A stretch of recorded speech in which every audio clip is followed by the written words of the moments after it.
நம்ம குருவுக்கு துரோகம் பண்ற சீடனுங்க எவ்வளவு பேர் இருக்கிறாங்க சொல்லு. கணவனுக்கு துரோகம் பண்ற மனைவிமார்கள் எவ்வளவு பேர் இருக்கிறாங்க? மனைவிக்கு துரோகம் பண்ற கணவன்மார்கள் எவ்வளவு பேர் இருக்கிறாங்க? கூடி மொத்தத்தில் துரோகிங்கெல்லாம் மாறிக்கின்னு இருக்கிறாங்க. பிள்ளைங்க எல்லாம் எத்தனை போய் பெற்ற தாய் தகப்பன் அநாத ஆசிரமத்தை எத்தனை துரோகியாக்குறாங்க இல்லையா? அதனால இது துரோகம். இந்த யுகம் அப்படிதான் இருக்கும். இது அழியணும். 37,000 பேர் இந்த சுதந்திரம் வாங்கும்போது இந்த நாட்டினுடைய ஜனத்தொகை இன்னைக்கு 137 கோடி வந்துடுச்சு. அப்போ எங்கே இருக்க இடம் இருக்கும்? அப்போ அழியணும். ஒரு நாளைக்கு கடையில் அழிச்சிடும். 1 மணி நேரம் தான் அதுக்கு டைம் வேணும் உலகத்தை அழிக்கிறதுக்கு. 1 மணி நேரத்தில் பொங்கி வெளியே போச்சுன்னு சொன்னால் திருப்பி சேரும்போது ஒன்றும் இருக்காது, புல்லு பூண்டு கூட இருக்காது. திருப்பி புதுசாக யுகமாகும், உருவாகும். அதனால தான் தசாவதாரத்தை போட்டு காட்டியிருக்கிறது. தசாவதாரம் சும்மா முட்டாள்தனமாக வைக்கல, அறிவுபூர்வமாக வச்சுக்கிறாங்க. முட்டாள்தனமாக பேசிக்கிறோம். உயிரினம் மனிதன் எப்படி தோன்றி பூமிக்கு வந்தான் அப்படின்றது தான் தசாவதாரம். நீரில் முதல்ல நீர் இல்லைன்னா ஒரு உயிர் கூட உலகத்தில் உருவாகாது, புல்லு பூண்டு கூட வராது. அப்போ நீர்லேருந்து தான் உயிரினம் உருவாச்சு அப்படின்னு காட்டுறது தான் மீன் மச்சாவதாரம். அதுக்கப்புறம் கூர்மா பண்ணி இது ஆமாவதாரம். அது ரெண்டும் தண்ணியிலேருந்து இது கரை ஏறி வந்தது ஆமாவதாரம். கரையிலேயே வாழ்ந்தது சிம்மாவதாரம். காட்டிலேயே வாழ்ந்தது இவர் பரசுராம அவதாரம் இல்லையா? இப்படி மனிதனுடைய பரிமாண வளர்ச்சி தான் தசாவதாரத்தை போட்டு காட்டியிருக்குது. இதெல்லாம் புரியணும்னா கொஞ்சம் கஷ்டமாக தான் இருக்கும். புரியணும், போகணும். பணமோ 4 மணி நேரம் எங்கேருந்து இதெல்லாம் தெரிஞ்சுக்க முடியும்? தெரிஞ்சுக்க முடியாது. அறிவை நல்லா தீட்டி அறிவுக்கு தேவையான விஷயங்களை நம்ம எடுக்கணும். நம்ம எடுக்கிறது இல்லையா? அறிவை போட்டு மூடுற பணத்தை இல்லை தேடிங்கிறோம். அதனால் இதெல்லாம் தெரிஞ்சுக்க முடியறது இல்லை. இதுதான் காரணம். இந்த கலியுக முடிவுல கெட்டவர்களுக்கு மட்டும்தான், அப்புறம் நல்லவர்கள் எப்படி அழிட்டுமே? இப்ப மகாபாரதம் போர் நடந்தத துரியோதன ஒருத்தன் தானே கெட்டுவேன். ஆனா எத்தனை கோடி பேர் செத்தான்? அப்போ ஒரு கெட்டவனுக்காக உலகத்தையும் அழிக்க வேண்டியது வரும். கடவுளுடைய வேலையா தான். அதனால அழியும். என்ன விஷயம்? நீ ஒண்டியே பேசலான்னு பார்க்காத, எல்லாரையும் பேசணும். ஏன்னா லிஸ்ட் கிஸ்ட்ல வச்சுங்கிறிய, அதனால சொல்றேன். பட்டு பட்டுன்னு கேட்டு போயிடணும். ஐயா யமன் ஒருத்தர் சொல்றாங்க, அவர்தான் நம்மளை கொண்டு உயிர்கள் எல்லாம் கொண்டு போறாரு. நடைமுறையில கதை சொல்றாங்க. யமன் தான் நம்ம உயிரை கொண்டு. ஆமா ஆமா. அவருக்கு ஏன் யம தருமன் பேர் வச்சிருக்காங்க? ஆமா, அவர் ரொம்ப நீதி நேர்மையோட நடக்கிறவரு. இப்போ உன்னை கொல்றாருன்னு வச்சுக்கோ, உங்க வீட்டில் இருக்கிறவங்களாம் நல்ல மனுஷமா செத்து போட்டான், நீ எவ்வளோ டீம் பண்ணுன்னா அவங்களுக்கு தெரியாது. ஆனா யமனுக்கு தெரியும் இல்லையா? அதனால நீதி நேர்மையோட நடக்கிறதால தர்மராஜான்னு பேர் வச்சுக்குது அவனுக்கு. தர்மராஜான்னா கொடுக்கவும் தெரியும், எடுக்கவும் தெரியும். ஆனால் இங்கே தர்மன்னு வச்சுக்கின்னு கரும்பியாக சுற்றின்னு இருக்கிறான் ஊர் உள்ள. அதனால அவருக்கு எல்லாம் நீதி நேர்மையோடு நடக்கிறதுனால அவர் இங்கே பூமியில் கெட்டவனெல்லாம் விட்டு வச்சா என்ன ஆகும்? அப்போ நல்லவனெல்லாம் விட்டு வச்சாலும் என்ன ஆகும்? கெட்டவனே இருக்க மாட்டான் இல்லை? ரெண்டு சமப்படுத்தணும்னா அதுக்கு யமனுக்கு ஒரு வேலை ஓணும். அதுதான் கொள்கிற வேலை. சொல்லு. அதனால அவருக்கு யம தர்மன். ஆமாம், யம தர்மன். எதை செய்யணும் நீதி நேர்மையோடு செய்வார். ஐயா இப்போ ஈஸ்வரன் சிவத்தை ஈஸ்வரன் சொல்றீங்க. சரி. அப்போ அவருக்குரிய ஒரு பேரை ஈஸ்வர பட்டம், லங்கேஸ்வரன், சனீஸ்வரன், இப்படி மற்ற தெய்வங்களுக்கும் அந்த ஈஸ்வரன்ற பட்டம் கொடுத்துருக்காங்களா? ஆமா. இப்போ போனாக்கா டெல்லி கவர்மெண்ட்ல பட்டம் வச்சுக்கிறாங்க தெரியுமா? துரோண பட்டம், அர்ச்சனா பட்டம், பீஷ்மர் பட்டம். இது எதுக்கு கொடுக்கணும்? எதுக்குப்பா? அந்த மாதிரி அவங்க அந்த வாழ்நாளில் அவங்க ஏதோ அந்த இருந்து செய்ததால அவங்களுக்கெல்லாம் அந்த பட்டம். அதே மாதிரி சன்னியாசனுக்கு நல்லாகரனை பிடிச்சி கொள்றது சன்னியாசரம் வேலை. அதனால அவனுக்கு அழிவு கிடையாது, ஈஸ்வர பட்டம். இறைவனுக்கு ஆமா. ராவணன் புண்ணிய ஆட்சி நடத்தணும் இலங்கையில, அதனால அவனுக்கு ஈஸ்வர பட்டம். இப்படி பட்டம் கொடுத்தாங்க. இப்போ உனக்கு என்ன பட்டம் வேணும்? சொல்லு. சரி, எல்லாத்தையும் நிறைய சித்தர்கள் பாடல்கள் ஒவ்வொரு எல்லா சித்தர்களும் பாடல்கள் நம்ம அங்கங்க சின்ன சின்னதாக கேட்டிருக்கோம். அதிலெல்லாம் இல்லாத ஒரு நகைச்சுவை இந்த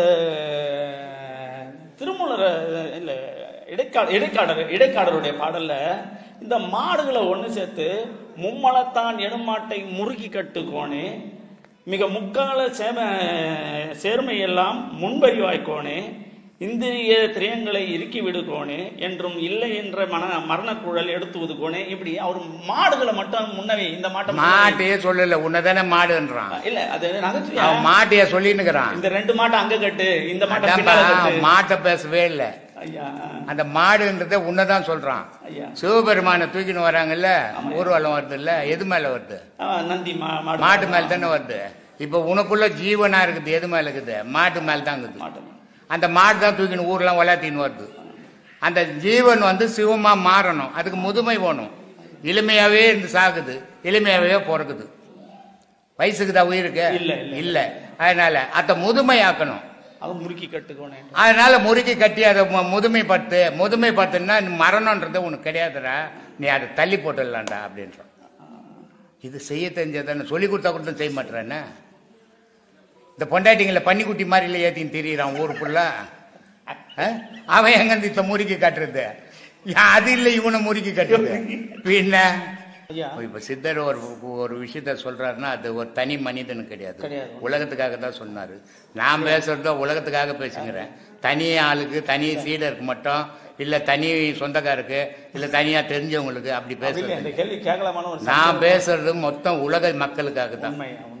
என்ன, ஒரு ஊருக்காகவோ ஒரு ஜாதிக்காகவோ நான் பேசுறது கிடையாது எப்பவுமே. ஏன்னா எனக்கு ஜாதி மதம் கிடையாது.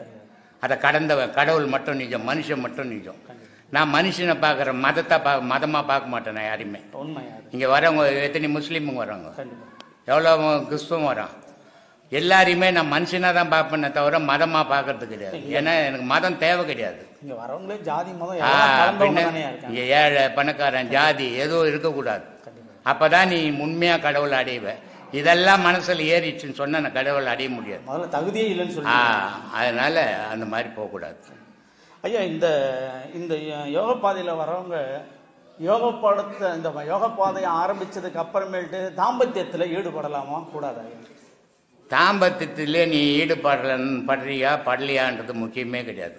உன் வயசு தான் முக்கியம். இந்த பாடத்துக்கு ஊர் வேலைக்கு அதுதான், வயசு தான் முக்கியம்.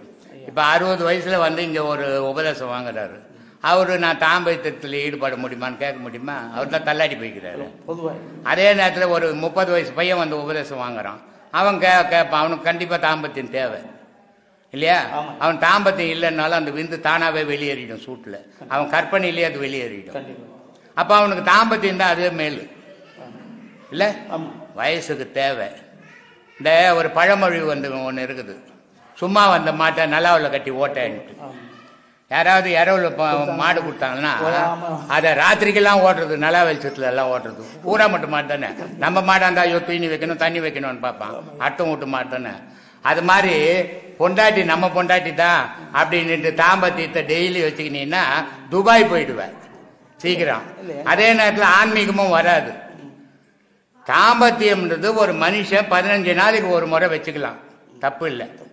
அதனால்தான் சொன்னான் வருடம் 2 முறைன்னா, மாதம் 2 முறைன்னா, வாரம் 2 முறைன்னா. என்னது இதெல்லாம்? வருஷத்துக்கு 2 வாட்டி ஒரு மனுஷன் பேதிக்கு சாப்பிடணும், அப்பதான் உடல் ஆரோக்கியமா இருக்கும் இல்லையா? அதே நேரத்தில் ஒரு மாசத்துக்கு 2 வாட்டி தாம்பத்தியம் வச்சுக்கலாம், அப்பவும் ஆரோக்கியமா இருக்கும். வாரம் 2 வாட்டி தலை முழுவணும் அவன், அப்பதான் ஆரோக்கியமா இருப்பான். இதெல்லாம் எவன் சீரா செய்யறானோ அவன் சீரா இருப்பான்டா, எல்லாம் செய்யாதவன் கண்டுபிடி போயிடுவான்டான்ட்டான். அதனால மாசத்துக்கு 2 முறை வச்சுக்கலாம். சும்மா வந்து மாட்டை நிலவில் கட்டி ஓட்டு ஏன் பொண்டாட்டின்னு ஓட்டுனீன்னா நீயும் போவ, ஆன்மீகமும் போயிடும் சாமி. உனக்கு எது வேணுமா நீ தேர்ந்தெடுத்துக்கும். அப்புறம் ஐயா, இந்த ஐயா வந்து அப்பப்போ சொல்லுவீங்க, இந்த மாணவர்களுக்கு எல்லாருக்கும் சொல்றது என்னன்னா, இந்த குண்டலி சக்தியானது மேலுக்கு மேல் நோக்கி உயர்ந்து மேலே போய் சிவமும் சக்தியும் புணரும் போது ஒரு மிகப்பெரிய ஆனந்த சந்தோஷம் கிடைக்கும் அப்படின்னு ஐயா சொல்லியிருக்கீங்க. அதே மாதிரி அங்க இருக்கிற 2 சக்திகள் இணைகிற மாதிரி இந்த குண்டலி அம்மா எழும்புற இடத்துல இருந்து ஒரு இடத்துல பிரம்மா சரஸ்வதி இருக்காங்க, ஒரு இடத்துல விஷ்ணு லட்சுமி இருக்காங்க, அடுத்தது சிவன் பார்வதி, இப்படி ஒவ்வொரு இடத்துலயும் 2 சக்திகள் இருக்கும்போது இங்கெல்லாம் அந்த சந்தோஷம் கிடைக்கும். சரஸ்வதின்றது யாரு? அது எப்படி சொல்றது தெரியலையா? பிரம்மா பொண்டாட்டி அப்படிதான் சொல்லணும். அப்படிதான் சொல்றீங்க. அது சக்தி தான், சக்தி தான். லட்சுமின்றது யாரு? மகாவிஷ்ணு பொண்டாட்டி இல்ல, அது யாரு? சிவனுடைய சக்தி தான். இது தனித்தனியா இருக்கும்போது உனக்கு இப்போ உங்க அம்மா இருக்கிறாங்க, உங்க அம்மாக்கு எத்தனை பசங்க? 5 பேர். ஆனா அம்மா ஒண்ணு தானே, ஒரே அம்மா தான் 5 பேரையும் பெற்றுது. அதே மாதிரி இந்த ஒரு உடல்ல அந்தந்த இடத்துல அந்தந்த சக்திகள் இயங்குது. ஆனா எல்லாமே சக்தி சம்பந்தப்பட்டது தான், எல்லாமே அம்பாள் தான். இது கிளம்பும் போது அத்தனையும் கூட கூட்டம் போடும், ஒன்னாயிடும் இல்லையா? விக்னேஸ்வரன் அப்படின்னு ஒரு பேர் இருக்குது. அது என்ன? அது இப்போ எவனா மடையும் கூட கேட்க மாட்டான், ஆனால் பிள்ளையார் கேட்டிருக்கிறாரு இல்லை? எனக்கு வந்து கல்யாணம் பண்ணீங்கன்னா எனக்கு அம்மா மாதிரி அழகாக இருக்கணும் பொண்டாட்டி, இல்லைன்னா எனக்கு கல்யாணம் வேணான்னு கோச்சின்னு போய் கொளுத்தங்கரையில் உட்காந்துட்டாரோம். எவனா கேட்பானா? என் அம்மா மாதிரி ஓடணும், கல்யாணம் பொண்ணு மாதிரி ஓடணும் தானே கேட்பான். அழகா இருக்கணும், சொத்து சோகத்தோட இருக்கணும், நிறைய பணம் இருக்கணும்னு இப்ப கேட்டுங்கிறான். முன்னெல்லாம் நல்ல பொண்ணு இருந்தா போதும்னா, இப்ப நிறைய பணம் இருந்தாடம் கட்டிக்கிறேன்றான். ஆனா எந்த பிள்ளையாவது எங்க அம்மா மாதிரி எனக்கு கொண்டாட்டி ஓடணும்னு சொல்லுவானா? ஆனா இருந்தாலும் சொன்னானே, எவ்வளவு பைத்தியக்காரன் பாரு. புரியல அது என்ன அர்த்தம், புரியல. அது ஒண்ணு அர்த்தம் கிடையாது. கீழே இருக்கும்போது அது பிள்ளையாரு, மேல இருக்கும்போது அது சிவமா மாறி போகுது. அப்ப சிவமா மாறும் போது சக்தி தான் பொண்டாட்டி அங்க. விநாயகர் சிவமா அதனாலதான் விக்னே ஈஸ்வரன், அதுதான் ஈஸ்வரனா மாறுது. இங்க விநாயகமா இருக்குது, ஆரம்பமா இருக்குது, அங்க முடிவாய் போகுது அது. அதனால இந்த பிள்ளையார் தான் சிவம் அங்க. அதனால அந்த மாதிரி மனைவி வேணும்னு கேட்டுது அது. நம்ம இதெல்லாம் தெரியாம எதையோ பண்ணிங்கிறோம் இல்ல. போயும்போது விடு. ரெண்டு நண்பர்கள் ஒரு 4-5 பேர் ஒண்ணு கூடுறாங்க. சரி, ஒண்ணு கூடுற இடத்துல அந்த இடத்துல ஒரு மாந்திரிகம் தெரிஞ்ச ஒரு நண்பனும் இருக்கிறான். அந்த பேச்சுவார்த்தையில என்ன ஆயிடுது, அவங்களுக்குள்ள வாதம் வந்துடுது. அந்த மாந்திரிகத்துல சம்பந்தப்பட்டவன் என்ன பண்றான், நான் யார் தெரியுமா, நான் அப்படி இப்படின்னு ஒரு வார்த்தை விடுறேன். அந்த வார்த்தைவாதம் அதிகமாகி போய் நீ என்னடா பெரியாள், நான் என்னடா பெரியாள்னு பேசும்போது, நான் நடுராத்திரில சுடுகாட்டுக்கு போவேன், உங்களாலலாம் போக முடியுமா அப்படின்னு ஒரு வார்த்தை கேட்கறேன். கேட்டவொன்னே எங்களாலையும் முடியும்னு சொல்லிட்டு இந்த ஒரு 4 நண்பர்களும் சுடுகாட்டுக்கு போறாங்க. போறது நைட்டு 12-1 மணி இருக்கட்டும். 4 பேரும் உள்ள போயிட்டாங்க. போனதுக்கு அப்புறமேட்டு உள்ள 4 பேருமே நடந்து போயிட்டு இருக்காங்க. போகும்போதும் சரி நீ சொன்ன சுடுகாட்டுக்கு நீ மட்டும் தான் போக முடியும்னு சொன்ன, நாங்களும் வந்துட்டோம், இதுக்கு மேல என்னடா நீ பெரியாளா நான் பெரியாளா, அங்கேயும் வாதம் வந்தோடனே இல்ல நான் இங்க வந்து எனக்கு அது அந்த இந்த துஷ்ட கண்ணுக்கு தெரியாத தீய சக்திகள் இருக்குன்னு இல்லையா, அதெல்லாம் நான் அப்படி பண்ணுவேன் இப்படி பண்ணுவேன். நீ என்னடா கண்ணுக்கு தெரியாததை பண்ற, நான் கண்ணுக்கு தெரிஞ்சதே பண்றேன்னு சொல்லிட்டு ஒருத்த மட்டும் என்ன பண்ணிடுறான், எரிஞ்சிக்கிட்டு இருக்கு ஒரு பணம். அந்த பணத்தை எரிஞ்சுக்கிட்டு இருக்கிற நிலையில அதை பிடிச்சி கையால இழுத்து போட்டுறாங்க. இழுத்து போட்டுறேன்னா ரொம்ப இதெல்லாம் இல்ல, சும்மா லைட்டா இழுத்து விட்டுறேன். அந்த செயல் பாவமாயா? எது பாவம்? அதுல என்ன இருக்குது? இல்ல சம்பந்தம் இல்லாத ஒரு விஷயம் எதனா இருக்கட்டும். அதுல இது வந்து முட்டாள்கள் கூடி 3 முட்டாள்கள் கூடணும்னு சொல்ல, அது மாதிரி விஷயம் இது. ஏன்னா உலகத்துல பிழைக்கிறத பார்க்கணும், வாதம் பண்றத பார்க்க கூடாது. மற்றவங்க வாதம் பண்றான்னா புத்திசாலியா இருந்தான்னா அவன் போயிடுவான். அவன் மந்திரவாதி எனக்கு தெரியும் அது தெரியும்னா அவனுக்கு ஒன்றும் தெரியாதவன்னு அர்த்தம். நீ என்ன இந்த கதை சொல்ற, 4 பேர் சேர்ந்து சுடுகாட்டுக்கு போனாங்கன்ற. ஜிஹெச்சில் ஒரு கதை சொன்னேன் தெரியுமா? நான் டாக்டர்ஸுங்க அவங்களுக்குள்ள பேசிக்கிறாங்க, ராத்திரி 12 மணிக்கு சாவுகடனுக்கு போய் வருவியான்ட்டு. அதில் ஒருத்தன் சொல்றான் நான் போவேன்றான். சரி நீ போய் வந்தேன்னு என்ன அடையாளம் இருக்குது? ஒவ்வொரு பொந்தனுடைய வாயிலும் சாக்லேட் வச்சுன்னு வான்றான். சரி வச்சுன்னு வரேன்னு வச்சுன்னு வந்துட்டான். ஒரு பொண்ணை இந்த இன்னொன்று கொடு வந்து எப்படி இருக்கும்? இவ்வளவு தைரியமா போய் சாவுகடங்குல நைட்டு 12 மணிக்கு எல்லா சாவுகடங்கும் போயிட்டு போனதுக்கு அடையாளத்துக்கு சாக்லேட்டும் வச்சுன்னு வரான். எவ்வளவு தைரியசாலி அவன். ஆனா ஒரு பொண்ணே இந்த இன்னொன்னு கொடுன்னு உடனே உனக்கு பயம் வந்து ஜுரம் வந்துடுச்சு. மறுநாள் செத்து போயிட்டான். மறுநாள் செத்து போயிட்டான். இதுக்கு காரணம் என்ன அப்படின்னா, இந்த பேசனாம் பாரு, இதுலயே ஒருத்த பொந்து கூட போய் பத்துங்கிறான் முன்னாடியே. இவன் போறதுக்கு முன்னாடி அவன் தான் ஏந்து இன்னொரு சாக்லேட் கொடுன்னு கேட்டது. ஆமா, இப்படி இதெல்லாம் தேவையற்ற வாதங்கள் இல்லையா? அந்த இடத்துல நான் எனக்கு சந்தேகம், அந்த போனது விதண்டாவாதம் பண்ணது அது இல்லையா? இது அந்த போனத்தை இழுத்தா என்ன, அதை பொச்சா என்ன, தூக்கி போட்டா என்ன, எந்த பாவம் அதில் உயிராக்குது? பாவம் இருக்குதுங்க. எந்த உயிர் இருக்குதோ அதுதான் நினைக்க போகுது பாவம் புண்ணியம். இப்ப என்னை வந்து அடிச்சிட்டேன்னு வச்சுக்கோ, இப்ப என் உடல் சொல்லுமா என்னை அடிச்சிட்டு போறடா நீ உருப்பட மாட்டான்னு சொல்லுமா? சொல்லாது. ஆனா எனக்கு உயிர் இருக்குதால நான் சொல்லுவேன், நீ போறதுல வழங்க மாட்ட, நீ போறதுல பாதியில ட்ரெயின்ல மாட்டிப்ப, பஸ்ல மாட்டிப்படான்னுட்டு. அப்போ எனக்குள்ள இருந்து பேசுறது உயிர், என் உடல் பேசாது. உயிரை வச்சு வாய் பேசுது. அது மாதிரி இது இழுத்தா பாவம், அது இழுத்தா பாவம். நீ நடந்த எத்தனை சாவு போச்ச, அதெல்லாம் பாவம் இல்லையா? இதுதானே பாவம். அதனால பாவ புண்ணியத்தை பத்தி பேசி என்ன பண்ண, நல்லது கெட்டதை பத்தி பேசி நல்லதை செய்யறதுக்கு முயற்சி பண்ணுங்க.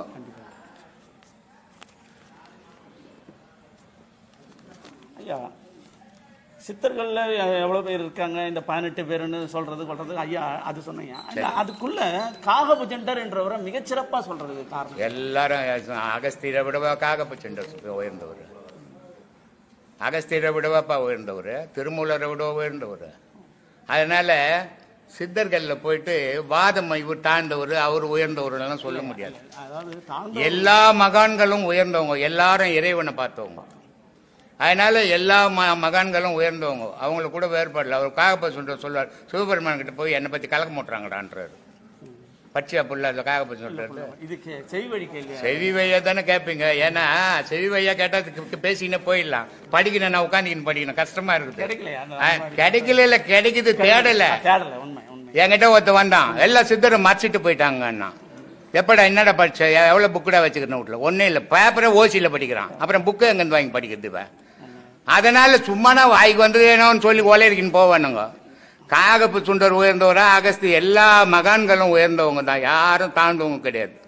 இந்த சராசரி தாழ்ந்த மனுஷங்கிறானே இவன் தான் பேசிப்பான் அவர் உயர்ந்தவர் இவர் உயர்ந்தவர்ன்ட்டு. அவங்களுக்குள்ள உயர்வு தாழ்வே கிடையாது, எல்லாம் ஒன்று தான். எல்லாரும் இறைவனுடைய பிள்ளைகள் தான், இறைவனால படைக்கப்பட்டவங்க தான், இறைவனுடைய சக்தியை பெற்றவங்க அவங்க. நம்மளுக்கு அது கிடைக்கல, அதனால நம்ம செத்து போறோம், அவங்க சாவறது இல்லை, இவ்வளவுதான் வித்தியாசம். இப்ப காகபுஜண்டர் பேரை சொல்லி நிறைய இடத்துல உபதேசமே கொடுக்குறாங்க. அதை எப்படி கொடுக்குறாங்கன்னு தெரியல. நான் கூட அகஸ்தியர் சீடன் ஆகலான்னு பார்த்தா மனசு வர மாட்டேங்குது எனக்கு. ஆமாப்பா, அகஸ்தியர் தான் எனக்கு உபதேசம் கொடுத்தாருன்னு சொல்லலாம் இல்லையா, ஆனா மனசு வரலையா அப்படி புழுவுறதுக்கு. இப்ப நிறைய பேர் அதான் பண்ணிங்கிறாங்க, அதனால நமக்கு அதெல்லாம் ஒத்து வராது. சாமி, நான் திருவள்ளூர் மாவட்டம் கும்மிடிப்பூண்டி ஒன்றியம் நெல்வாய் கிராமத்திலேருந்து வரேன் சாமி. நான் வந்து போன வருஷம் இதே 2ஆம் மாதம் இங்கே வந்து தீட்சை எடுத்தேன். சரி, தீட்சை எடுத்து எனக்கு சமீபத்தில் ஒரு ஆக்சிடென்ட் ஆயிடுச்சு. அந்த மாதத்துலேயே ஒரு 20 நாள் கழிச்சு ஒரு ஆக்சிடென்ட் ஆயிடுச்சு. சரி, அது வந்து பயங்கரமான ஆக்சிடென்ட், இந்த காலு பயங்கரமாக ஆக்சிடென்ட் ஆயிடுச்சு. சரி, அதுக்கப்புறமா வந்து நான் ஹாஸ்பிட்டலில் ஒரு 2 மாதம் ட்ரீட்மெண்ட்டுக்கு அப்புறமா வீட்டுக்கு வந்து ரெஸ்ட் எடுத்து இவ்வளோ நாள் வரையும் வரணும்னு துடியாக துடிச்சு எனக்கு வந்து என்னுடைய உடல் ஒத்துழைப்பு கொடுக்கல. அது இப்போ வந்து ஒரு 10 நாளாக வந்து இந்த பாடம் பண்ணிட்டு இருக்கேன். இப்போ எனக்கு வந்து நாளைக்கு வர மாதிரி நான் ஒரு முடிவில் இருந்தேன். நான் முதல்ல வர மூல காரணமாக இருந்தவர் ஐயா சிவகுமார் ஐயா அவர்கள், அவரை ஃபோனில் தொடர்பு வச்சு வந்தேன். இப்போ அவர் வந்து அவர்கிட்ட நான் கேட்ட பிறகு நாளைக்கு வர வேணாம், இன்னைக்கு வந்தீங்கன்னா ஃப்ரீயாக இருக்குன்ட்டு எனக்கு இன்னைக்கு வர சொல்லியிருந்தாரு. ஐயா, எனக்கு வந்து என்னன்னா சின்ன வயசுல இருந்து எனக்கு வந்து இந்த ஆன்மீக பயணம் வந்து ரொம்ப பிடிச்சிருந்தது. நான் அதுக்காக முயற்சி எடுத்தேன், எனக்கு இடம் தெரியல. இந்த யூடியூப்ல பார்த்து உங்களுடைய இதோ பார்த்து தான் நான் வர முடிஞ்சது. இதுக்கு இடையில நெல்வாயில இருந்து ஒரு சாமியார் ஒருத்தர் மதுராந்தக சைடில் ஒருத்தர் இருக்கார். சரி, அவர்கிட்ட போனேன். அவர்கிட்ட போய் பார்த்தேன். அவர் வந்து எல்லாமே வந்து உற்றார் உறவினர் சொந்தம் பந்தம் அந்த அடிப்படையில் போறாரு. சரி, ஆனா நான் வந்து பார்த்ததுல முதல் சமயம் தான் வந்தேன், போன வருஷம் இதே 2ஆம் மாசம் வந்தேன். நீங்க வந்து எல்லாமே வந்து சமநிலையில அது மாதிரி யாராலையுமே கொடுக்க முடியாத ஒரு இடத்த நீங்க கொடுக்குறீங்க. எனக்கு ரொம்ப மகிழ்ச்சியா இருந்தது. நான் உடல் வலியில இருந்த போதும் ஒவ்வொரு நிமிஷமும் உங்களையே நினைச்சுதான் தியானம் பண்ணின்னு இருந்தேன். எனக்கு கடவுள் அருள் கிடைச்சிருந்து நான் இப்போ சுகமாகி வந்திருக்கேன். கண்டிப்பா. எனக்கு இதுக்கு இடையில கொஞ்சம் ஹிஸ்ட்ரி கொஞ்சம் சொல்லாமா, வீட்டினுடைய சூழ்நிலை சொல்லாமா, எனக்கு வந்து ஒரு 19 வருஷம் ஆயிடுச்சு. எங்க மனைவி இறந்துட்டாங்க. சரி, எனக்கு 4 பிள்ளைங்க. சரி, 4 பிள்ளைங்களையும் வந்து டிகிரி படிக்க வச்சேன். அதுல 2 பொம்பளை பிள்ளைங்களை கல்யாணம் பண்ணி கொடுத்தேன். ஒரு பையனுக்கு கல்யாணம் பண்ண வேண்டியது அவன் லவ் பண்ணிட்டான். லவ் பண்ண பிறகு அந்த பொண்ணு கட்டுறதுக்கு முயற்சி பண்ணா அந்த பொண்ணுக்கு மூல நட்சத்திரம் மாமனாருக்கு ஆகாது அப்படின்னு சொல்லிட்டாங்க. நான் இந்த நம்பிக்கையெல்லாம் நான் வைக்கிறது இல்லை. அதுக்கு முந்தைய வந்து நான் வந்து இந்த மூட நம்பிக்கையை நான் எதிர்பார்க்கிறதே இல்லை. நான் அதை நம்பினதும் கிடையாது. சூன்யம் இதெல்லாம் நான் நம்பினதே கிடையாது அப்பத்துல இருந்தே. அது இயல்பா என்னோட வந்தது. சரி, நானே ஒரு 4 இடத்துல ஜோசியம் பார்த்தா 4 இடத்துலயுமே அதையே சொன்னாங்க. சரி சொன்னா கூட பரவாயில்ல, இவங்க கணவன் மனைவி 2 பேருமே சந்தோஷமா வாழ்வாங்களா அவங்க குழந்தை குட்டியோட இருப்பாங்களா? அதை மட்டும் பாருங்க. நான் இறந்தாலும் பரவாயில்ல, அதை பத்தி நான் கவலைப்படல, நீங்க பண்ணுங்கன்ட்டு பண்ணிட்டான். சரி, நல்ல. அதை பண்றதுக்கு முன்கூட்டியே நோட்டீஸ் எடுத்து போறப்போ முதல்ல எனக்கு ஒரு அடிபட்டுச்சு. சரி, இந்த வலது கை அடிபட்டுது. அதுக்கப்புறமா சரின்ட்டு கட்டுக்கட்டின்னு அப்படின்னு நோட்டீஸ் வச்சு அதை கல்யாணம் பண்ணிட்டோம். சரி. அதுக்கு அடுத்தபடி மறுபடியும் ஒரு கல்யாணத்துக்கு போறப்போ நாய் குறுக்கு அதே மாதிரி ஆக்சிடென்ட் ஆயிடுச்சு. சரி. ஆக்சிடென்ட் ஆயிட்டு ஒரு 3 மாசத்துல சரியாயிட்டேன். அதுக்கு அடுத்தபடியா நான் ஒரு வெல்டர். நான் வெல்டர், 2 வீலர் 4 வீலர் பஞ்சர் பார்ப்பேன். நான் ஒரு செட்டு ஒர்க் பண்றப்போ மேல சாரத்துல உடச்சி விழுந்துட்டேன். அப்போ அடிபட்டது, வலது கால் அடிபட்டது. அப்போ அது லைட்டான அடி, அது சரியாயிடுச்சு. அதுக்கடுத்து இங்கே போன பிறகு அதுக்கப்புறமா இந்த வலது கால் லாரிக்காரன் பின்னாடி தட்டிட்டான். பயங்கரமாக அடிபட்டுச்சு. இவ்வளோ இதில் எனக்கு இந்த மூல நட்சத்திரத்தினால ஏற்பட்ட இதுவா என்னன்றது உங்ககிட்ட தெரிஞ்சுக்கணுன்றதுக்காக ரொம்ப ஆர்வமாக வந்து. அதுக்காக தான் வந்தீங்க. எங்கள் பொண்ணுக்கு மூல நட்சத்திரம். சொல்லுங்க. எங்கள் பொண்ணுக்கு மூல நட்சத்திரத்துக்கு எங்கள் சம்பந்தி என்ன பண்ணுறாரு, என் வீட்டுக்கு பொண்ணு கொடுத்தே ஆகணுன்றாரு. இல்லைப்பா, ஜோசியர்லாம் இப்படி சொல்கிறாங்க, மூல நட்சத்திரம் மாமியார் மாமனாருக்கு ஆகாதுன்னு சொல்கிறாங்கன்னு. எது ஒன்றா நடக்கட்டும், ஆனால் உன் வீட்டு பொண்ணு என் வீட்டில் வாழணும் அப்படின்ட்டார். சரின்னு 2 கல்யாணம். ஒரு வளர்ப்பு பொண்ணு ஒன்று, என் பொண்ணு ஒன்று. 2 பொண்ணையும் ஒரே நாள் கல்யாணம் பண்ணி கொடுத்தேன். ஆந்திராவில் கடப்பாக்கு பக்கத்தில் எரகுண்டலான்ற ஊரில். இப்போ எல்லாருமே மெட்ராஸில் தான் இருக்கிறாங்க. மரும்புள்ள பொண்ணெல்லாம் இப்போ வீடு கட்டி மேலே கொடுத்துனுங்கிறாங்க. ஆனால் மூல நட்சத்திரம் மாமனார் செத்து போயிடணும். என் பொண்ணுக்கு கல்யாணம் ஆகி அதுக்கு ஒரு பொண்ணு பிறந்து, அதனுடைய பொண்ணுக்கு ஒரு பொண்ணு பிறந்தது. இப்போ ஒலாவிங்கனுக்குது, இங்கே இருக்குது. கொள்ளுப்பாத்தி கூட எடுத்துட்டான். ஒரு நட்சத்திரமா அங்கே ஒன்றும் வேலை செய்யல. நமக்கு ஆக்சிடென்ட் ஆகிறது, நமக்கு இந்த மாதிரி விபத்துகள் நடக்கிறதெல்லாம் அவங்களை குறை சொல்லி புரியமே. நிறைய குடும்பங்களில் இந்த மாதிரி செயல்கள் நடக்குது. ஒரு பொண்ணை கட்டுவாங்க, இவங்க வீட்டில் ஏதாவது ஒரு கஷ்டம் வந்துடும். அந்த பொண்ணை கட்டினதால் தான் கஷ்டம் வந்திருந்தவங்க. அந்த பொண்ணுனுடைய மனசை எவ்வளோ கஷ்டப்படணும் அதை யோசிக்கிறதே இல்லை. இதெல்லாம் ஒரு தவறான நினைவுகளை உண்டாக்கிட்டாங்க அப்பத்திலேருந்து. உனக்கு ஆக்சிடென்ட் நடக்கிறதோ நடக்காதோ அது உன்னுடைய விதி பயனுது.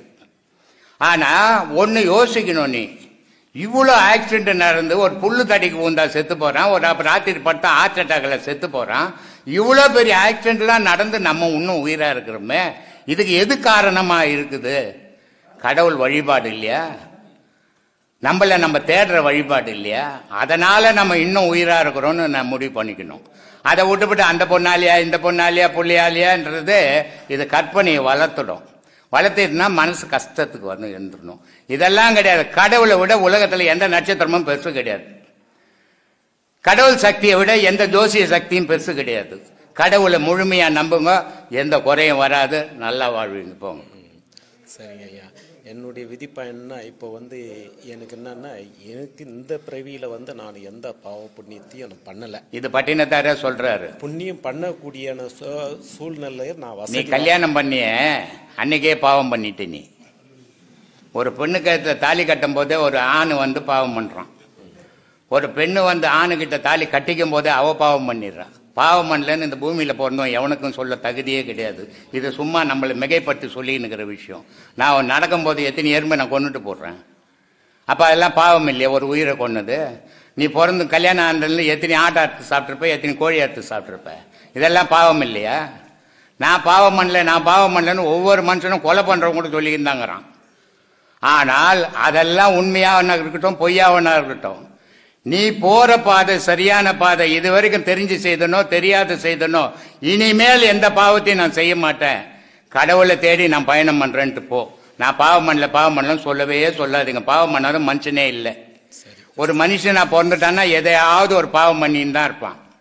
பாவம் பண்ணாம மனுஷனால வாழ முடியாது. அதனால பாவம் பண்ணலன்னு மட்டும் சொல்லாதீங்க. இது தன்னையே பெருமைப்படுத்திக்கிற விஷயம். அது எல்லாரும் ஒரு பாவம் பண்ணி, நான் எவ்வளவு பாவம் பண்ணிக்கிறேன் இந்த மாதிரி கத்தின்னுக்கிறதுக்கு. அதனால நான் பாவம் பண்ணலன்னு சொல்ல முடியுமா? பாவம் பண்ணாத மனிதனே உலகத்துல இல்லை. எல்லா மனிதர்களும் பாவம் பண்றான். மகானா நம்ம பாவம் பண்ணாம போட்டது.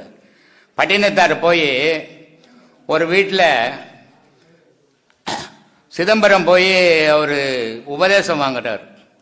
பெரிய ராஜாக்கு ஈக்குவலான ஒரு உபதேசம் வாங்கும்போது அந்த இடத்துல என்ன பண்ணிடுறாங்க, இங்கெல்லாம் நான் அண்ணா கவர்லாம் முன்ன அறுத்துடுவேன். அண்ணா கவரு, கையில் கட்டிங்கிற கவரு, எந்த கவரும் இருக்கக்கூடாது அப்படின்னு அறுத்துடுவேன். இப்போ கயிறு அறுத்தனா அவங்க என்ன பண்ணுறாங்க, வெளியில் கட்டின்னு வர்றாங்க, தங்கத்தில் கட்டின்னு வர்றாங்க. அதனால இப்போ நான் அறுக்கிறதே இல்லை, நீ அறுத்துக்கா பண்ண போன்னு விட்டுடுறது. ஆனால் பட்டினத்தாருக்கு எல்லாத்தையும் அறுத்துட்டு கோமனம் கொடுத்துட்டாங்க கையில். இதை தான் கட்டணும், நீ தங்கத்தட்டில் கூட சாப்பிட்ருப்ப, திருவோட்டில் தான் சாப்பிடணுன்ட்டாங்க. அந்த திருவோடு எடுத்துன்னு வந்து முதல்ல அம்மா கையில் தான் பிச்சை வாங்கணுன்ட்டு அம்மா வீட்டு வாசல் தான் வீட்டு வாசப்பிள்ளையே உட்காந்து பிச்சை கேட்குறாரு. அம்மா பிச்சை எடுத்துன்னு வராங்க. அப்போ சொல்கிறாங்க, அம்மா இன்னும் கூட நீ ஞானி ஆகலையேடான்றாங்க. என்னம்மா அப்படின்றாரு.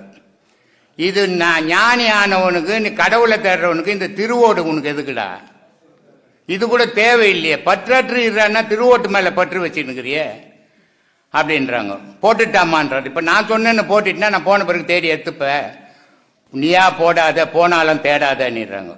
அதனால அந்த திருவோடு கூட இல்லாத இருக்கிறார் அவர். அப்போ சாப்பிட்றது எப்படி, ஊட்டாண்ட போய் கை தட்டுவார். கை தட்டினார்னா இவர் தான் வந்துக்கிறாருன்னு வந்து சாப்பாடு போடுவாங்க, கையில் வாங்கி சாப்பிட்டுட்டு போயிடுவார். ஒரு வீட்டாண்ட போய் கை தட்டுறாரு, அந்த வீட்டு வாசு உள்ள 2 பொம்பளை பசங்க தண்ணி எடுத்தும் போதுங்க நேற்றுக்கு. இவர் கை தட்டுறாரு. எதிர இருந்த வாலிப பசங்க என்ன பண்றாங்க, பொம்பளை பசங்களை பார்த்து கை தட்டுறாருன்னு அவர் போட்டு அடிச்சிடுறாங்க. அதனால அவர் சொல்றாரு, அங்க இடம் தேடி இறக்க மாட்டேன், இருக்கும் இடம் தேடி உருக்கமுடன் கொண்டு வந்தால் உண்பே நிலையேல் உறங்கிடுவேன்றாரு. ஊட்டாண்டு போய் பிச்சை கேட்டதில் தானே என்ன அடிச்சான். நான் இருக்கிற இடத்துல இருந்து எவனா எத்தனை போட்டா என்னை யாரும் அடிக்க போறது இல்லையே, எவ்வளவு பெரிய மகான் பார். அப்படி சொல்லிட்டு போய் அதோட எங்கேயும் போறதே கிடையாது. அவர் யாருன்னா இருக்கிற இடத்துல இருந்து போட்டா அதை சாப்பிடுவார், தூங்கிடுவார். அப்படிப்பட்ட மகான் பாவம் பண்ணி இருக்கிறேன்றாரு. இந்த ஊன் உடல் எடுத்து நான் பாவம் பண்ணல, ஆனா முன்பிறவில செய்த பாவம் இங்க வந்து மூழுதோன்றாரு உஜினில. அதனால பாவம் பண்ணாத மனிதனே கிடையாது. மகானா நம்ம 2 பசங்க வந்து அவர் அடிச்சோன்னு நம்மளா இருந்தா என்ன பண்ணும், திருப்பி 4 அறை கொடுப்போம், 4 பேரை இட்டுன்னு வந்து அடிப்போம். ஆனா அவர் அடிப்பட்டுக்கு நீ இனி ஊட்டாண்ட போய் பிச்சை கேட்க மாட்டேன்றாரு. இதான் மகான், இதான் மனுஷன். அப்ப மனுஷன் வேற, மகான் வேற. நம்ம எல்லாம் மனுஷருங்க, பாவம் பண்ணாம வாழவே முடியாது உலகத்துல. பாவம் பண்ணலன்னு இன்னொரு வாட்டி சொல்லாதீங்க. சரி சார். சாமி, இப்போ வந்து நான் வந்து ஏற்கனவே இங்கே வரத்துக்கு முன்னாடி ஒரு 10 வருஷமா புலால் உண்ண மாட்டேன். சரி. ஆனால் வந்து இந்த அடிப்பட்ட பிறகு நான் இந்த தீட்சை எடுத்த பிறகு எனக்கு வந்து ஹாஸ்பிட்டலில் வந்து நீ சாப்பிடணும் அப்படின்னு சொல்லிட்டு முட்டை. ஆமாம், அவங்களுக்கு என்ன போச்சு, நீ எதில் இருக்கிறேன்னு அவங்களுக்கு என்ன தெரியாது. அவங்களுக்கு உடல் நல்லா ஆகணும், அப்போதானே அவங்களுக்கு துட்டு கிடைக்கும், பேர் கிடைக்கும். வழி இல்லை, அதனால அவங்க டாக்டருங்க அப்படித்தான் சொல்லுவாங்க. வழி இல்லாம ஒரு 10 நாள் சாப்பிட்டேன். அதுக்கப்புறமா எனக்கு உடம்பு நல்லா இல்லைன்னா கூட பரவாயில்ல, நான் சாப்பிட மாட்டேன்னு சொல்லிட்டு அதோட நிறுத்திட்டேன். நான் வந்து இப்போ தீட்சை வந்து இப்போ எடுக்கலாமா இல்லை இந்த பாடத்தை அப்படியே தொடர்ந்து பண்ணு, நல்லா பண்ண பிறகு அப்புறம் தீட்சை வாங்கிக்கோ. சரி. ஏன்னா ஒவ்வொரு பாடத்துலையும் நான் பல பேருக்கு சொல்றேன், இது வந்து இது அடிக்கடி வந்து உபதேசம் வாங்கறதால ஒரு பயனும் கிடையாது. கடவுளே வந்து உபதேசம் கொடுத்தா நீ ஒன்றும் தெரிஞ்சுக்க முடியாது. கொடுத்த உபதேசத்தை குறைஞ்சது 3 மாசமாவது நீ தொடர்ச்சியா செய்தால்தான். ஒரு நாளைக்கு செய்யறது, 9 நாளைக்கு விட்டுறது, வேலை இருந்தது, பேரம் இருந்தது, பேத்தி இருந்ததுன்னு போறது, கல்யாணம் இருந்ததுன்னு போறது, இது மாதிரிலாம் விட்டு போட்டு நான் 3 மாசம் ஆச்சுங்க உபதேசம் வாங்கினா அதனால பயன் கிடையாது. 3 மாசம் தொடர்ந்து அந்த பாடம் செய்தீங்கன்னா முதல் பாடத்திலேயே உங்களுக்கு பல அனுபவங்கள் கிடைக்கும். அதுக்கு அடுத்த பாடம் வாங்கினா தான் அடுத்த பாடத்துல என்ன அனுபவம் கிடைக்குதுன்னு தெரியும். இதை உடனே உபதேசம் வாங்கினால ஒரு பயனுமே கிடையாதுப்பா, வீணான வேலை. அது காசும் போவோம், நாங்க கத்தனத்துக்கு பயனும் இருக்காது. அதனால ஒரு பாடத்தை வாங்கி நல்லா பாடம் பண்ணி அடுத்த உபதேசம் வாங்க முடிவு பண்ணுங்க, அது உங்களுக்கு நல்ல பலனை கொடுக்கும். சரி சரி சாமி, நம்ம வந்து இந்த பாடம் வந்து நான் 1/2 மணி நேரம் பண்றேன். 1/2 மணி நேரம்ல பத்தாது. அது எனக்கு வந்து சொல்லல. முதல்ல 1 மணி நேரம், இந்த முதல் பாடம் வந்து 1 மணி நேரம் பண்ணணும். மூச்சு பயிற்சி வந்து 1 மணி நேரம் பண்ணணும். மூக்குல மூச்சே வரக்கூடாது, மூச்சே வராத உள்ளவே அது நின்று போகணும். அதை நீயா நிறுத்தணும்னா நம்ம செத்து போயிடுவோம். அதுவாக தான் நிற்கணும். இப்போ பெரிய எருது மாடு, ரொம்ப கோபக்கார மாடு, அது யார் போனாலும் இடிக்கும். அப்படிப்பட்ட மாட்டை போய் நேரம் நான் பிடிச்சிக்கிறேன்னு பிடிக்க முடியுமா? பிடிச்சா நம்மளை குத்தி போட்டுட்டோம். அப்போ என்ன பண்ணணும், அதை மொல்ல பசும்புல் கொடுத்து அதை தாஜா பண்ணி பொட்டு புண்ணாக்க வச்சு நம்ம வயிறுக்கு எத்துன்னு வரணும். இந்த மூச்சாகப்பட்டது பெரும் பலம் வாய்ந்த மாடு. அது அந்த மாட்டை அடக்கணும்னா சும்மா அடக்கிட முடியாது, தொடர்ச்சியாக அது கூடவே உறவாடணும். உறவாடினால்தான் அந்த மூச்சு அடங்கும். மூச்சு அடங்கினால்தான் ஆசை அடங்கும். ஆசை அடங்கினால்தான் புலன் அடங்கும். சரி சாமி, ஆத்மாவனம். ஆத்மாவனம். என் பேர் பாலசுந்தரம். சரி. கோயம்பேடு. கோயம்புத்தூரா? கோயம்பேடு. கோயம்பேடா? கோயம்பேடுலேருந்து வரேன். ரமணர் இது கிட்ட வச்சு. நான் சின்ன வயசுலேருந்து எங்கள் சித்தப்பா கிட்ட வளர்ந்தேன். என்னப்பா சரியாக கேட்கல போல இருக்குது. ஹலோ.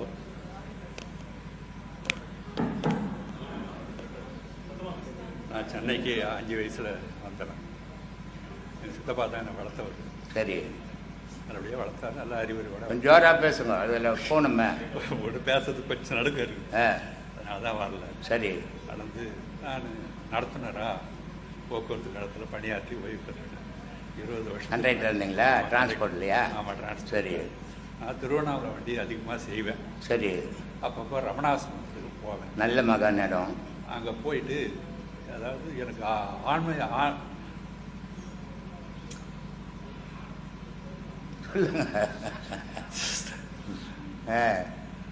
அது பயணம் பண்ணணும்னு எனக்கு ஒரு ஆசை. சரி. அங்கே போவேன் என்ன பண்ணணும் எப்படி பண்ணணும்னு எனக்கு தெரியாது. பெரும்பாலும் நைட் ஆட் வண்டி தான் அங்கே செய்வேன். நைட் ஆனாக்கா ஆசிரமத்துக்கு போயிடுவேன். என்ன பண்ணணும் எப்படி பண்ணணும்னு இப்போ தெரியாது உங்களுக்கு. அவர் இருக்கும்போது சொல்லி கொடுத்தாவே யாரும் செய்ய மாட்டேங்கிறாங்க.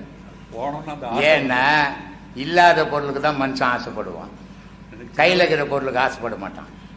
அது மாதிரி எத்தனையோ மகான்கள் இந்த உலகம் நல்லா இருக்கணும், மக்கள் நல்லா இருக்கணும்ன்ட்டு எத்தனையோ உண்மையான சத்திய மகான்கள் வந்து போதனை பண்ணாங்க.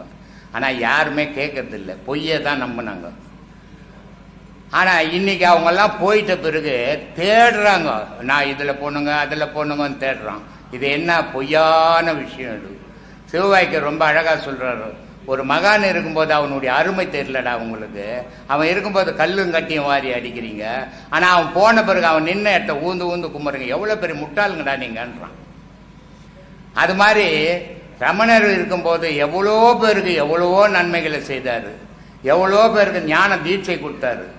அவர் கொடுக்கறது வந்து நயன தீட்சைன்னு பேர், கண்ணிலேயே கொடுப்பார். அப்படி நயன தீட்சை எவ்வளோ பேர் கொடுத்தாரு, யாரும் கரையேறல. அதில் என்ன ஒரு 4-5 பேர் தான் அங்கே சமாதி ஆகிருக்கிறாங்க பாருங்க.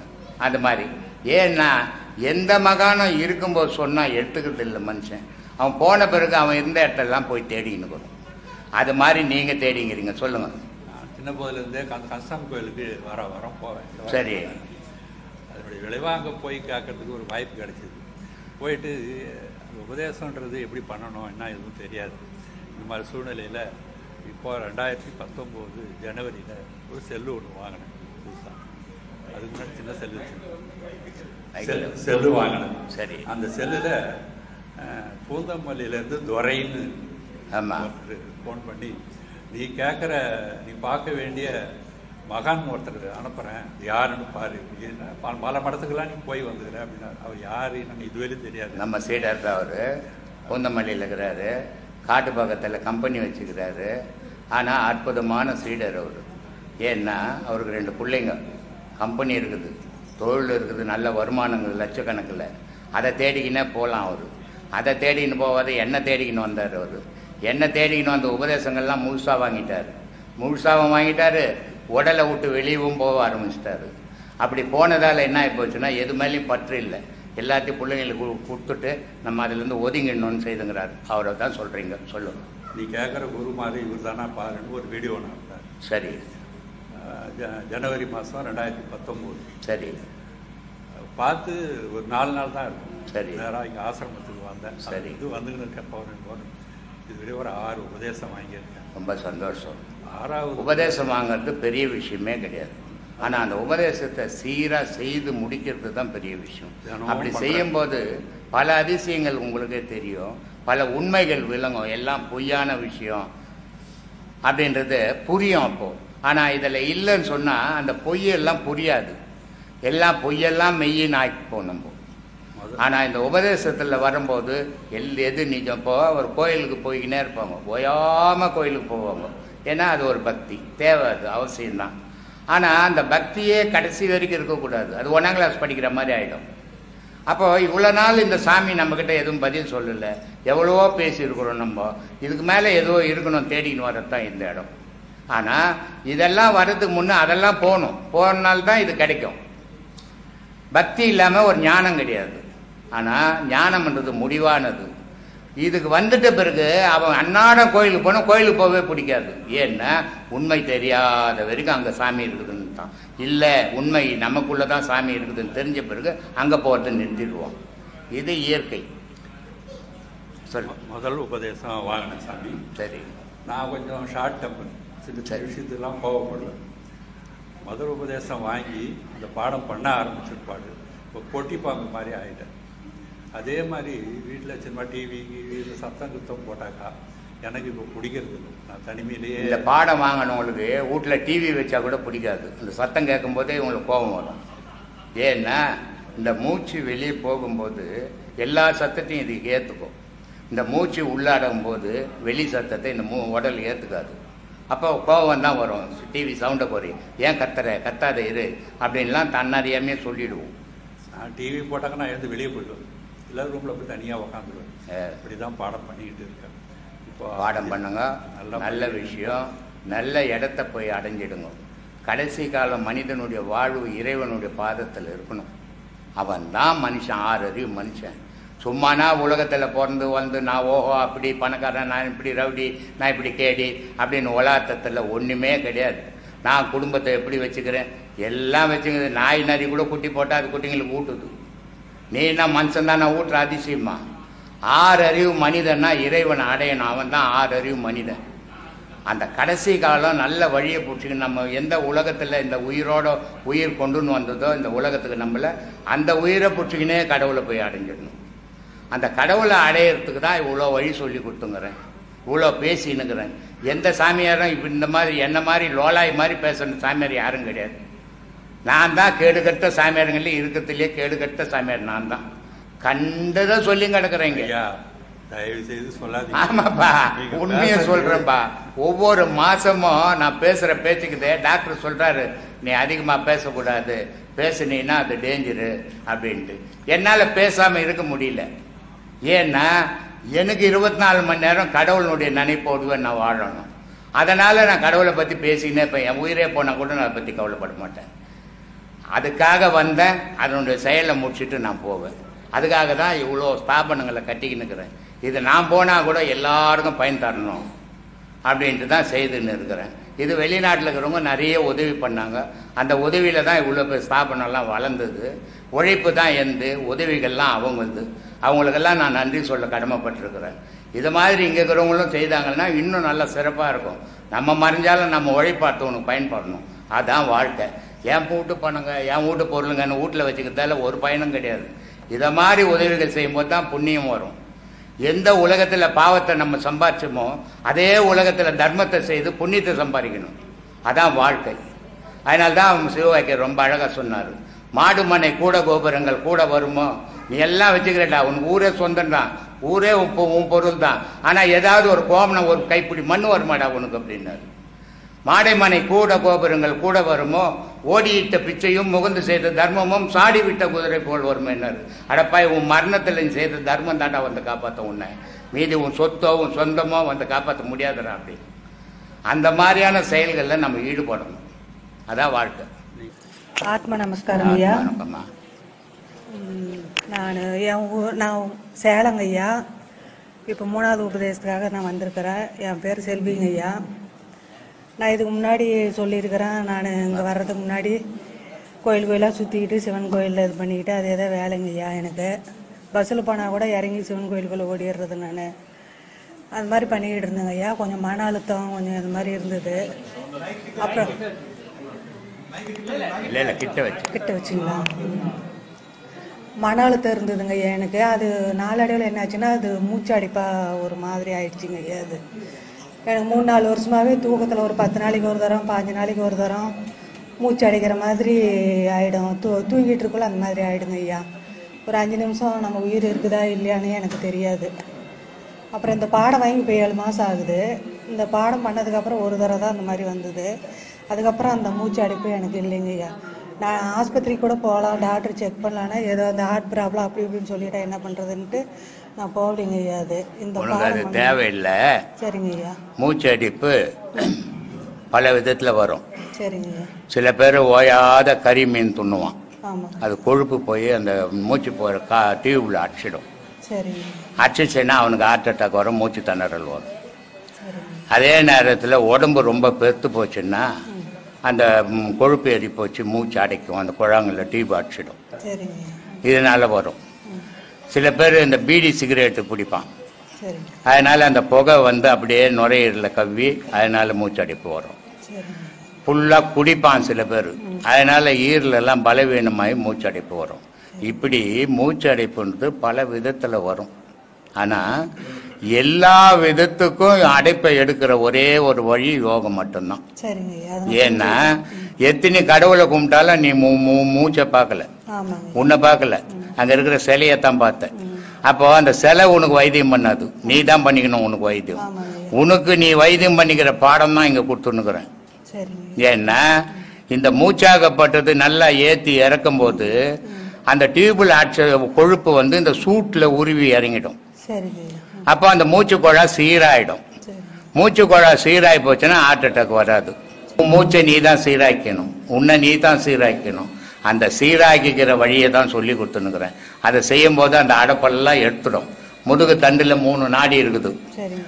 இந்த கோயிலுங்கள் எல்லாம் அம்மன் கோயிலெல்லாம் சூளம் குத்தி வச்சிருப்பாங்க. ஆமாங்க. அந்த சூளம் எதுக்கு? அது என்ன சாமிக்கு சூளமா போகணும்? கண்ணை காட்டுச்சுன்னா ஊரே அழிஞ்சு போகுது.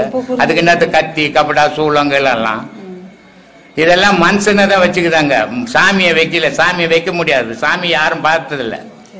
அப்படி பார்க்காத பொருள் எப்படி கோயிலில் ஒரு பொம்பளைய வச்சிருப்பான்? பொம்பளைங்கள இத்தனை விதமா இருக்கிறான். ஒரு கோயிலில் போனா ஒரு பொம்பளை சாமி சாந்தமா ஆசீர்வாதம் பண்ணும், ஒரு கோயிலில் போனா ஒரு பொம்பளை சாமி ஈட்டி எடுத்துக்கின்னு ஆடும்.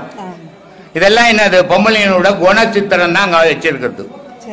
மனிதர்கள்ல இத்தனை விதமா இருக்கிறோம். அதே மாதிரி ஆம்பளை சாமிங்க வச்சுக்குது. சாமிங்க அப்படி இல்லை. சாமின்றது அது ஒளியும் ஓசையுமா பேரருளா இருக்குது. இந்த உலகத்தையே காப்பாத்திக்கின்னு அது. இந்த உலகத்துல உள்ள உயிரினங்கள்லாம் அதால தான் வாழுது. அப்துல் கலாம் போனார் தெரியுமா? இதுக்கு போனார், வெளி மாநிலத்துக்கு. அவரு போயிட்டு அன்னைக்கு அங்க போய் மூச்சு வராம இறந்துட்டார். ஆனா அதே அப்துல் கலாம் இங்க இருந்தாருன்னா தமிழ்நாட்டுல இறந்திருக்க மாட்டார். காரணம் என்னன்னா நமக்கு மூச்சு ஓடுது, நம்ம மூச்சு மட்டும் நம்மளை காப்பாத்தல, கடவுள் என்ற மூச்சு உலகத்துல இருக்குது. அந்த காற்று இதுல சேர்ந்தால்தான் நம்ம வாழ்வோம்.